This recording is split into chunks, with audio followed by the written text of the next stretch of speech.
ಇಲ್ಲಿ ನಾನು BJP JDS ಪ್ರಶ್ನೆ ಇಲ್ಲ. ಮಂಡ್ಯ ಜಿಲ್ಲೆನೇ ಅಶಾಂತಿಯನ್ನ ಇಲ್ಲಿ ಮಾಡ್ಲಿಕ್ಕೆ ಬಿಡಲ್ಲ. ಮಂಡ್ಯ ಜಿಲ್ಲೆ ಜನತೆ ಇದೆಲ್ಲಾನು ಈಗ ನಿನ್ನೆ ಮೊನ್ನೆ ಎಲ್ಲ ಏನಾಯ್ತು ಅಂತ ನಾನು ಎಲ್ಲಾನು ಮತ್ತೆ ಅದನ್ನ ಮಾತಾಡ್ಲಿಕ್ಕೆ ಹೋಗಲ್ಲ.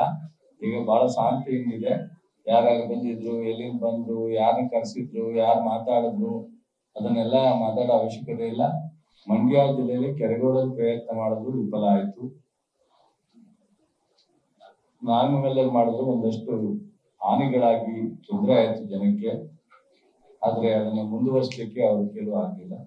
ಮದ್ದೂರಿನಲ್ಲಿ ನಡೆದಂತ ಘಟನೆಗೆ ತಕ್ಷಣ ಕ್ರಮ ತಗೊಂಡಿದೆ ಇಲಾಖೆ, ಜಿಲ್ಲಾಡಳಿತ. ಸೊ ಅದಾದ್ಮೇಲೆ ಯಾವುದೇ ಘಟನೆ ನಡೆದಂಗೆ ನೋಡ್ಕೊಳ್ತಕ್ಕಂಥ ಜವಾಬ್ದಾರಿಯನ್ನ ತಾಲೂಕು ಮತ್ತು ಜಿಲ್ಲಾ ಆಡಳಿತ ನೋಡ್ಕೊಂಡಿದೆ. ಸೊ ಇಲಾಖೆ, ಪೊಲೀಸ್ ಇಲಾಖೆ ಸೂಕ್ತವಾದಂತ ಬಂದೋಬಸ್ತ್ ಮಾಡಿ ಪ್ರತಿಭಟನೆ ಬಂದು ಎಲ್ಲ ಸಮಾಧಾನವಾಗಿದೆ. ನೆನೆ ಮಳವಳ್ಳಿನೂ ಬಂದು ಮಾಡಿದ್ರಂತೆ. ಸೊ ಅಲ್ಲೂ ಸಹ ಯಾವುದೇ ಘಟನೆ ನಡೆದಂಗೆ ನೋಡ್ಕೊಳ್ತಕ್ಕಂಥ ಕೆಲಸವನ್ನ ಮಾಡಿದ್ದಾರೆ. ಹಾಗಾಗಿ ಬಹುಶಃ ಮಂಡ್ಯ ಜಿಲ್ಲೆಯಲ್ಲಿ ನಾನು ಬಹಳ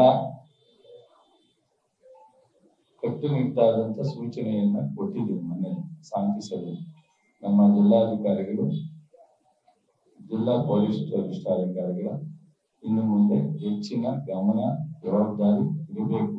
ಇಲ್ಲಿವರೆಗೆ ಏನು ಜವಾಬ್ದಾರಿಯಿಂದ ಒಳ್ಳೆ ಕೆಲಸವನ್ನ ಮಾಡಿದ್ದಾರೆ.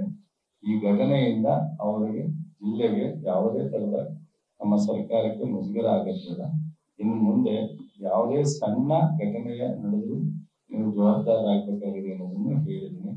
ಸೊ ಗಂಭೀರವಾದಂತ ರೀತಿಯಲ್ಲಿ ದಿನನಿತ್ಯ ನಮ್ಮ ಜಿಲ್ಲೆ ಮೇಲೆ ಬೇರೆ ಬೇರೆ ಕಾರಣಕ್ಕೆ, ರಾಜಕೀಯವಾದಂತ ಕಾರಣಕ್ಕೆ ಈ ತರದ ಅನೇಕ ಘಟನೆಗಳನ್ನ ನಡೆಸಲಿಕ್ಕೆ ಪ್ರೋತ್ಸಾಹ ಮಾಡ್ತಕ್ಕಂಥವ್ರು ಇರ್ತಾರೋ ಇಲ್ಲವೋ, ಬಟ್ ಯಾವುದನ್ನು ಗಮನದಲ್ಲಿ ಇಟ್ಕೊಂಡು ಎಚ್ಚರಿಕೆಯಿಂದ ಮಾಡಬೇಕು ಅಂತ ನಮ್ಮ ಜಿಲ್ಲಾಧಿಕಾರಿಗಳಿಗೆ, ಪೊಲೀಸ್ ವರಿಷ್ಠಾಧಿಕಾರಿಗಳಿಗೆ ಹೇಳಿದ್ರು. ಇನ್ನು ಮುಂದೆ ಯಾವುದನ್ನು ನಡೆಯಕ್ಕೆ ಬಿಡಲ್ಲ ಅನ್ನೋದನ್ನ ಹೇಳ್ತಾ ಇದು ಮುಕ್ತಾಯ. ಎನ್ಕ್ವೈರಿ ಬಂದ ಮೇಲೆ ಪೂರ್ಣ ಪ್ರಮಾಣದ ವರದಿಯನ್ನು ನಿಮಗೆ ಕೊಡ್ತೀನಿ. ನೋಡಪ್ಪ, ಮೇಲ್ನೋಟಕ್ಕೆ ಪ್ರಾರಂಭದಲ್ಲಿ ಈಗಾಗಲೇ 10 ಸಾರಿ ಹೇಳಿದ್ದೀನಿ, ಮತ್ತೆ ಯಾಕೆ ಟೈಮ್ ವೇಸ್ಟ್ ಮಾಡೋದು ಅಂತ ನಾನು ಹೇಳಿಲ್ಲ. ಏನ್ ಕಲ್ಕೂರಾಟ ಪ್ರಾರಂಭ ಆಯ್ತು ಅದಕ್ಕೋಸ್ಕರ 21 ಜನನ ಅರೆಸ್ಟ್ ಮಾಡಿ FIR ಹಾಕಾಗಿದೆ. ಆದ್ರೆ ಅದು ಮುಂದುವರೆದು ಏನೆಲ್ಲ ಹಿಂದೆ ಮುಂದೆ ನಡೆದಿದೆ ಅನ್ನೋದ್ರ ಬಗ್ಗೆ ತನಿಖೆ ಬಂದ್ಮೇಲೆ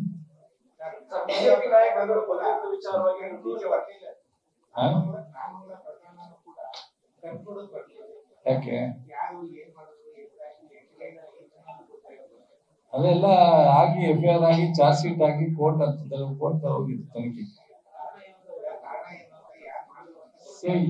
ಎರಡೂ ಗುಂಪಿನಲ್ಲಿ ನಡೆದಂತ ಘರ್ಷಣೆ ಅಲ್ಲಿ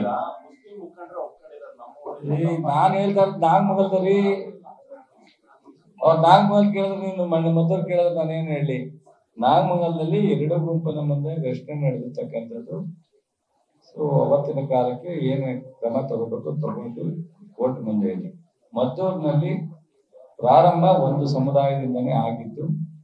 ಅದರ ನಂತರ ಅಥವಾ ಏನಾಯ್ತು, ಅದ್ರಿಂದ ಏನಾಯ್ತು ಅನ್ನೋದು ತನಿಖೆ ಬಂದ್ಬಿಟ್ಟು ಅದಕ್ಕೋಸ್ಕರನೇ ಒಂದು ಸಮುದಾಯದವ್ರನ್ನೇ 21 ಜನ ಅರೆಸ್ಟ್ ಮಾಡಿರ್ತಕ್ಕಂಥದ್ದು. ನಾವು ಯಾವುದೇ ಸಮುದಾಯ, ಯಾವುದೇ ವ್ಯಕ್ತಿ ಪ್ರಶ್ನೆ ಇಲ್ಲ, ಇಂಥ ಘಟನೆ ನಡೆಯಬಾರ್ದು, ಖಂಡಿಸ್ತೀವಿ, ಇದ್ರ ಮೇಲೆ ಕ್ರಮ ತಗೋತೀವಿ ಯಾರೇ ಆದ್ರೂ. ಸರಿಯಪ್ಪ, ಸ್ವಲ್ಪ ತಾಳ್ಮೆ ತಗೊಳಪ್ಪ. ಯಾವತ್ತೂ ಇವತ್ತು ಯಾಕೆ ಟ್ರಿಗರ್ ಆಯ್ತಾ ಇದ್ದೀರಾ ಗೊತ್ತಿಲ್ಲ. ಸ್ವಲ್ಪ ತನಿಖೆ. ಈಗ ಮೊನ್ನೆ ಇಡೀ ರಾಜ್ಯದ ನಾಯಕರೆಲ್ಲ ಬಂದಿದ್ರು, ನಿನ್ನೆ ಪ್ಯಾರಲಲ್ ಆಗಿ ಬಿಜೆಪಿ ನಾಯಕರು ಬಂದಿದ್ರು. ಇವತ್ತು ನಮ್ ಟೀಚರ್ಸ್ ಡೇ ಇದೆ.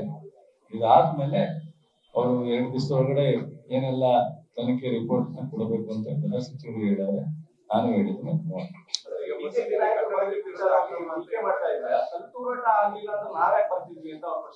ಏನಪ್ಪಾ ಹೌದ್ರಿ, ರಾಜಕೀಯ ಬೆರೆಸಬೇಡಿ ಅಂತ ಹೇಳಿದ್ರು. ತಪ್ಪಾಗಿದೆ, ಕ್ರಮ ತಗೊಂಡಿದೀವಿ. ನಾವು ಓಲೈಕೆ ಮಾಡ್ತಾ ಇಲ್ಲ, ತಪ್ಪಿತಸ್ಥರ ಮೇಲೆ ಕ್ರಮ ತಗೊಂಡಿದೀವಿ. ಅದನ್ನ ಜಿಲ್ಲಾಧಿಕಾರಿಗಳು ಪೊಲೀಸ್ನವ್ರಿಗೋ ನನಗೋ ಮಾತಾಡ್ಲಿ ಹೇಳಿ ಇನ್ನೂ ಹೆಚ್ಚಿನ ಕ್ರಮ ತಗೊಳ್ಳೋದಕ್ಕೆ ಅವ್ರೇನಾದ್ರು ಸಜೆಷನ್ ಕೊಡ್ಲಿ, ತೊಂದರೆ ಇಲ್ಲ, ಅದನ್ನ ತಪ್ಪು ಅಂತ ಹೇಳಲ್ಲ. ಆದ್ರೆ ಬಂದು ಬೇರೆ ತರ ಅದನ್ನ ವೈಭವೀಕರಣ ಮಾಡ್ತಕ್ಕಂಥದ್ದು ಬೇಡ ಅಂತ ಹೇಳಿದ್ದೆ ಅಷ್ಟೇನೆ. ಈಗ ಮಾಡಾಗಿದೆಯಲ್ಲ ಬಿಡಿ. ಗೃಹ ಸಚಿವರು ನನ್ನನ್ನ ಕೇಳಿದ್ರು, ನಾನು ಪಟ್ಟೆ ಬರೋಣಾಗ ನಾನೇ ಮೊದ್ಲು ಬಂದ್ಬಿಟ್ಟಿದೆ, ತುಮಕೂರಲ್ಲಿ ಇದ್ರು.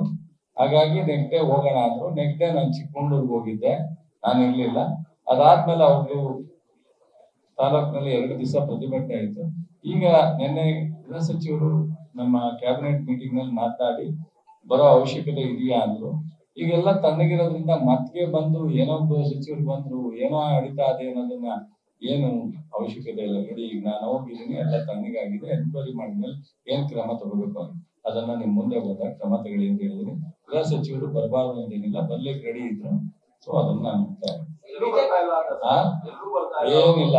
ಮೊನ್ನೆ ಮದ್ದೂರಿಗೆ ಇದು ಮಂಡ್ಯಕ್ಕೆ ಬಂದೋಗಿದ್ದಾರೆ. ಇಲ್ಲಿ ನಾವು ಜಿಲ್ಲಾಡಳಿತ ಎಲ್ಲವೂ ಸಮರ್ಥವಾಗಿ ಮಾಡ್ತಾ ಇರೋದ್ರಿಂದ ಸೊ ನಮ್ಮ ಮೇಲೆ ಜವಾಬ್ದಾರಿ ಕೊಟ್ಟಿದ್ದಾರೆ.